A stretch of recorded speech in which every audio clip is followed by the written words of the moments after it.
Hello बच्चों, मैं विराम फिजिक्स की क्लास 11 में आपके लिए लाया हूं आंकिक प्रश्नों के लिए बहुत ही इम्पोर्टेंट टॉपिक। जैसा कि आप जानते हैं फिजिक्स में न्यूमेरिकल आंकिक प्रश्न ही उसकी जान है। आइए कि फिजिक्स में आंकिक प्रश्न कैसे सॉल्व करेंगे, किस टॉपिक के लिए, एक बिंदुगामी बलों के संतुलन पर। लेक्चर नंबर 21 पर चर्चा करने चल रहा हूं कि एक बिंदुगामी बल अगर संगामी बल क्या है पता है। यदि किसी पिंड पर बहुत बल कार्यरत हूं, अर्थात अनेक बल कार्यरत हूं, परंतु उन बलों की क्रिया रेखा एक ही बिंदु पर मिले तो संगामी बल है, बिंदुगामी बल है। ऐसी दशा में जो न्यूमेरिकल आता है प्यारे बच्चों कि समतल में कई बल, समतल में कई बल एक बिंदु पर कार्य कर रहे हैं, जैसे यह फिगर दिखाया गया। ऐसी दशा में एक समतल है, एक बिंदु O पर F1 F2 बल F1 F2 F3 कार्य कर रहे हैं और ये बिंदुगामी है, अर्थात इनकी क्रिया रेखा एक बिंदु O पर मिल रही है।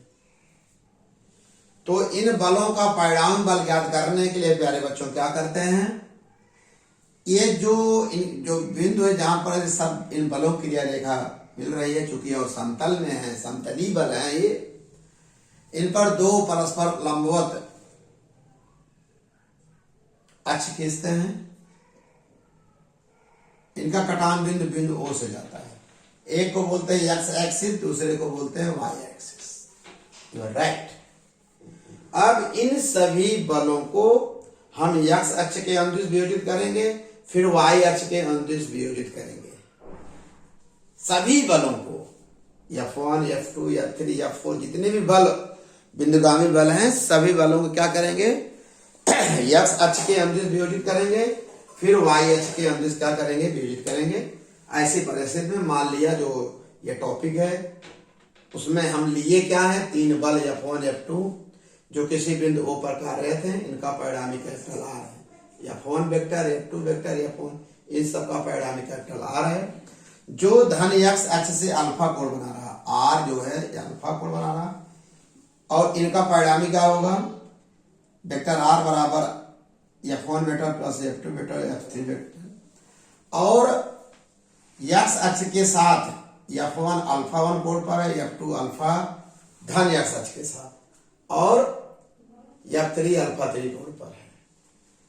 अब इस परिणामी को हम एक्स अक्ष के अनुदिश वियोजित करेंगे, परिणामी R को, और वाई अक्ष के अनुदिश क्या कर देंगे, वियोजित कर देंगे। सरल भाषा में एक्स अक्ष के अनुदिश होगा वियोजित भाग R cos थीटा, आपको पता है R अल्फा होगा, पहले से जानते हो आप। फिर वाई अक्ष के अंदर जो R का वियोजित घटक होगा R sin अल्फा होगा। अब हम क्या करेंगे, एक्स अक्ष के वियोजित भागों के योग लेंगे वाई अक्ष के, यहां क्या लिखेंगे, R cos अल्फा बराबर R एक्स लिए, इसका मतलब होगा एक्स अक्ष के अनुदिश, एक्स अक्ष के अनुदिश वियोजित घटकों का योग होगा R cos अल्फा जो R एक्स के बराबर है F1 cos alpha plus F2 cos alpha plus F3 cos alpha. अगर और बल होते हैं तो न्यूमेरिकल में और आगे हम बढ़ा लेते हैं। तथा ये तो एक्स अक्ष के अनुदिश हो गया। वाई अक्ष के क्या लिखेंगे, R sin अल्फा बराबर R Y equal to Y अक्ष के अनुदिश, यहां आप लिखेंगे वाई अक्ष के अनुदिश वियोजित घटकों का योग, अर्थात R sin अल्फा बराबर R x, F1 sin alpha 1 plus F2 sin alpha 2 plus F3 sin alpha. ये समीकरण 2 होगा, पहले वाला 1। समीकरण 1 और 2 का वर्ग करके जोड़ दीजिए प्यारे बच्चों, तो ये रिजल्ट आ गया, क्योंकि cos square alpha plus 1 value होती है, ये रिजल्ट आ गया। यह परिणामी वेक्टर जो है उसका परिमाण है, अर्थात वियोजित भागों को आप क्या करेंगे, वियोजित करेंगे। पहला x दिशा के अंदर वियोजित करेंगे, y दिशा के अंदर वियोजित करके उनको जोड़ेंगे, फिर वर्ग कर देंगे दोनों को, फिर जोड़ कर क्या कर लेंगे, वर्गमूल लेंगे। इसका यही एक बिंदुगामी बलों के परिणामी का परिमाण आ जाएगा। दिशा ज्ञात करने के लिए, परिणामी दिशा ज्ञात करने के लिए प्यारे बच्चों क्या करते हैं, समीकरण 2 में समीकरण 1 से भाग देंगे, परिणामी की दिशा मालूम हो जाएगी। ये रिजल्ट आ गया, r से r काट दो तो ये आ गया। ये होगा जो परिणामी वेक्टर r है, धन x दिशा से अल्फा कोण पर है, निकालने की एक तरीका है। मुझे विश्वास है इस टॉपिक से, इस टॉपिक का जो निष्कर्ष है कम शब्दों में सीख लीजिए।